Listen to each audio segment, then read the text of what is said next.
Hey carbon farmers, it's Dan. Happy May. This month I'm going to demonstrate top dressing my lawn with compost.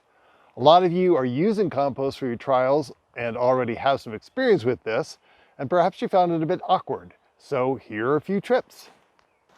First, you aren't harvesting and removing a lot of soil nutrients from your lawn, especially if you leave the clippings when you mow. So don't feel like you have to do this to your whole lawn every year.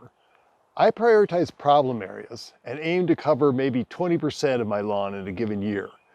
Compost lasts as long as 10 years, so if you rotate around to hit a small section of your lawn each year, you can make it a manageable project for you and a sustainable technique for maintaining your lawn.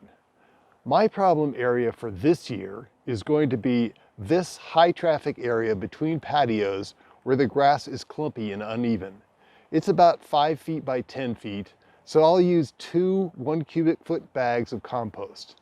This is not my citizen science trial plot, of course, which you may be able to see in the background of these shots with the orange flags and my yard sign.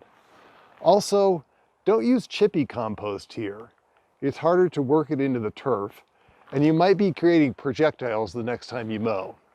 Use a fine compost that's okay for top dressing. Here I'm spreading my 2 bags of compost. Now I'm going to use a soft tined leaf rake to spread it about evenly at about 1/2 inch deep. The soft tines let me work it into the grass without damaging it and uncover most of the grass. Now I'm watering it in. Hopefully you can see that this uncovers more grass and settles the compost into direct compost with the soil, which is important. You need direct compost between the compost and the soil for the microbes and large critters like worms to start bringing that organic matter down into the soil. Here's what it looks like 3 days later, and you can see that the most visible compost now is just in these bare areas. Incidentally, I sprinkled a bit of grass seed in this area before I applied the compost to help fill in those bare spots faster. Unless you have light colored soil, you probably won't see the compost after about 2 weeks.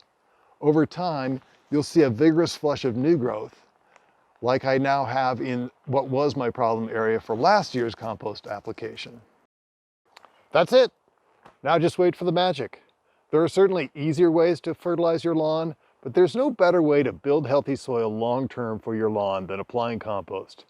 You've just brought the level of soil life to a higher equilibrium and improved your lawn's resilience. So time to celebrate.